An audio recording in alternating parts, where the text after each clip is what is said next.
I'm sorry. Is that some kind of prop?" The voice, slick with condescension, cut through the stale air of the courtroom. It belonged to Judge Albright, a man whose tailored suit seemed to be holding in a surplus of self-importance. He leaned forward over his polished oak bench, his gaze fixed on the small, unassuming piece of metal hanging from a blue ribbon around the old man's neck. Martin Kelly said nothing. At 87 years old, he had learned the value of silence. His hands, gnarled with age and memory, rested on the wheels of his chair. He sat perfectly still, a small, quiet island in the sea of bureaucratic indifference that was Courtroom 3B on a Tuesday morning. The judge was speaking to him, but Martin's eyes were focused on the American flag standing in the corner, its colors looking tired under the fluorescent lights.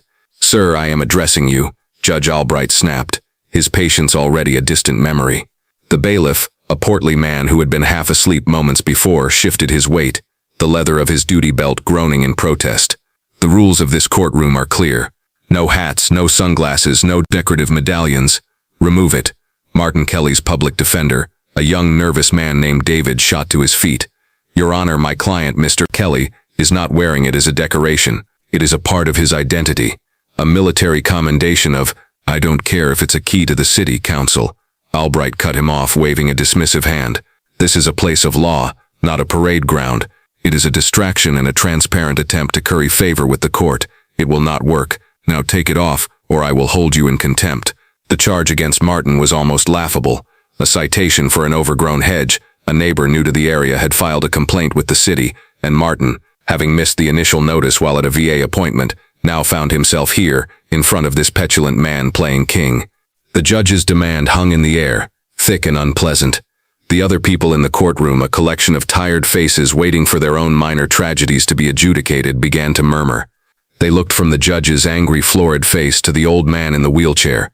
Martin's expression remained unchanged, a stoic mask of quiet dignity, but his silence seemed to infuriate the judge even more. "Did you hear me, old man?" Albright's voice rose, losing its polished edge and revealing the raw ego beneath. "Are you deaf as well as stubborn? Bailiff, assist the defendant in complying with the court's order." The bailiff lumbered forward, his face a mixture of reluctance and duty. He stopped beside Martin's wheelchair, his large frame casting a shadow over the old veteran. "Sir," he said, his voice surprisingly gentle, "you heard him. Let's not make this difficult." Martin finally turned his head, his pale blue eyes meeting the bailiff's. He didn't look at the judge. He didn't need to. He knew the type. Men who mistook authority for honor, who confused a robe for a mantle of wisdom. He had seen them his whole life, in and out of uniform. "This medal," Martin said, his voice raspy but clear, each word carefully chosen. "This medal does not come off." Judge Albright's face turned a shade of crimson. "That is a direct refusal of a court order. That is contempt. I am warning you, Mr. Kelly. You are trying the patience of this court. What is that thing anyway?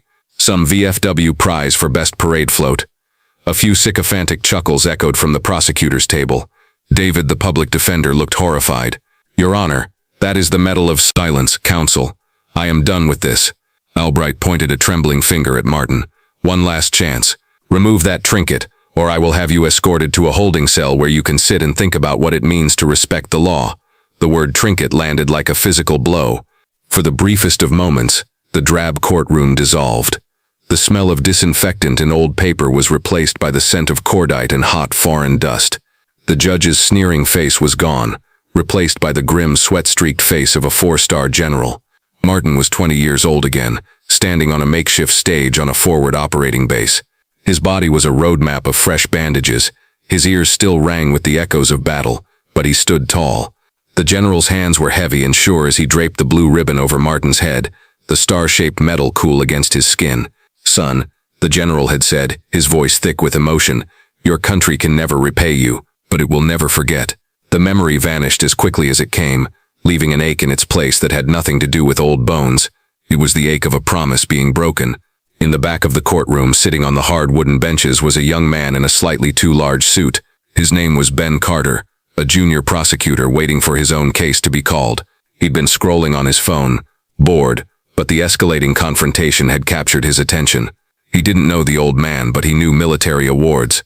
His father had been a colonel. Ben squinted, his eyes widening in disbelief as he focused on the medal. It was unmistakable. The light blue ribbon, the field of stars. It couldn't be. There were so few of them. He watched as Judge Albright continued his tirade. his voice dripping with venom.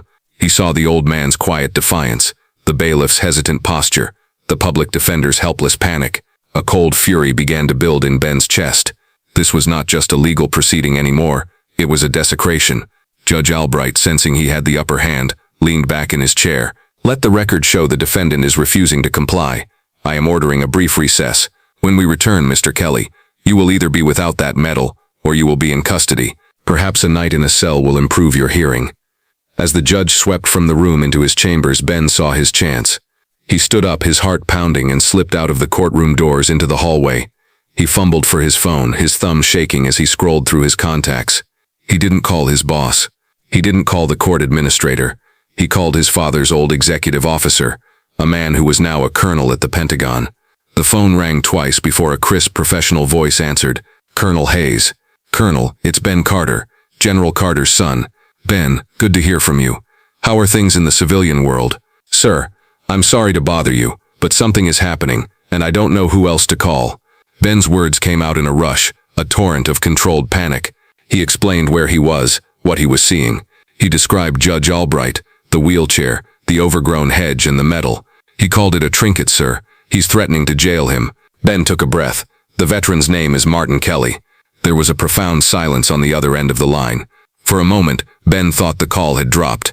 When Colonel Hayes finally spoke, his voice was transformed. The friendly warmth was gone, replaced by a tone of chilled steel. "Say that name again, Carter." "Martin Kelly, sir." Another pause, this one filled with a palpable sense of shock and urgency. Ben could hear the muffled sound of a chair scraping back, of papers being shoved aside. "Where are you exactly?" "Give me the address, the courtroom number." Ben relayed the information. "Stay there, son," the colonel commanded. "Do not let that judge put his hands on him. I'm making a call. Help is on the way." The line went dead.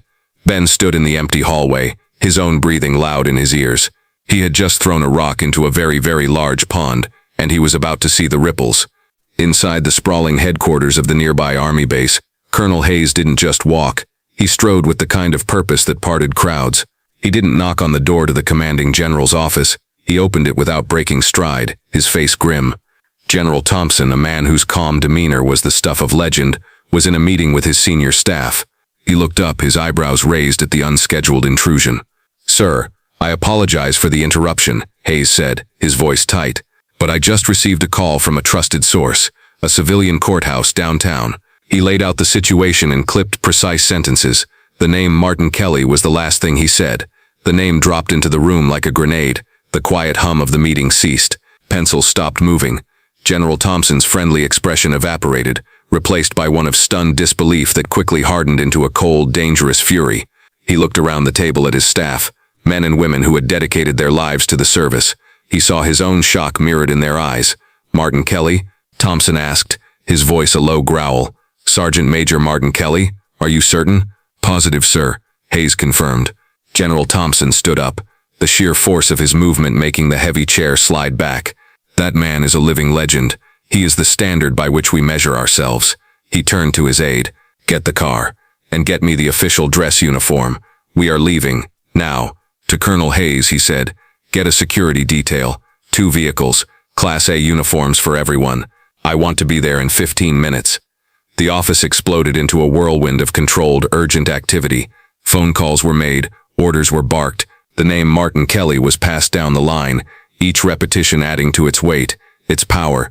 To the soldiers on that base, it was like hearing that a monument had been defaced. It was an insult that could not and would not be tolerated. Back in courtroom 3B, the recess was over. Judge Albright returned to the bench, a smug, self-satisfied look on his face. He expected to see a defeated old man, stripped of his prop and ready to beg for leniency on his hedge citation. Instead, he saw Martin Kelly, exactly as he had left him. The blue-ribboned medal still hung around his neck, a silent act of defiance. The judge's face tightened into a mask of theatrical fury. "I see you have chosen the path of foolishness, Mr. Kelly," he sneered. "I find this behavior utterly contemptible. You come into my courtroom, a place of order and respect, and you mock its traditions with your stubborn pride." He leaned forward, his voice dropping into a menacing whisper that carried through the silent room. "Bailiff, take Mr. Kelly into custody. He will be held for 48 hours for contempt of court, and while he is there, I am ordering a full psychiatric evaluation. Clearly, A man of his age who behaves with such irrationality is a potential danger to himself and others. This was it, the final overreach. The threat of a holding cell was one thing. The threat of a forced psychological evaluation was a cruel, targeted blow, an attempt to strip Martin of not just his mettle, but his very sanity and dignity. David, the young public defender, was about to object, to scream, to do anything, when the great wooden doors at the back of the courtroom swung open. They didn't bang open. They opened with a smooth, deliberate weight that commanded attention. Every head in the room turned. Standing in the doorway were three men. They were not police officers. They were soldiers, dressed in the impeccable dark green fabric of the Army's Class A service uniform. Their shoes were polished to a mirror shine, their chests adorned with neat rows of ribbons, their bearing radiating an aura of absolute unwavering authority. In the center was a man who seemed to carry the very gravity of the room on his shoulders. The 4 silver stars on each epaulet glittered under the harsh lights. He was tall, imposing, and his face was a mask of cold, controlled rage. It was General Thompson. The bailiff, who had been moving toward Martin's wheelchair, froze mid-step. His hand, which had been reaching for Martin's arm, dropped to his side as if scalded. The entire courtroom fell into a deep, profound silence. The only sound was the rhythmic, powerful click of the 3 men's dress shoes on the linoleum floor as they advanced down the central aisle. They did not look at the judge. They did not acknowledge the bailiff or the lawyers or the stunned onlookers. Their path was direct, their focus singular. They were walking toward the old man in the wheelchair. General Thompson stopped directly in front of Martin Kelly. For a long moment the 2 men simply looked at each other, the 4-star general and the forgotten sergeant major. A silent conversation passed between them, a shared understanding forged in a world far removed from this shabby courtroom. Then, in a movement that was sharp, precise, and full of a reverence that bordered on worship, General Thompson brought his right hand up to his brow in a slow, perfect salute. The 2 officers flanking him mirrored the action instantly. 3 men representing the full might and honor of the United States Army, saluting a disabled veteran in a wheelchair over an overgrown hedge citation. The crisp sound of the salute echoed in the tomb-like silence. The general held it, his eyes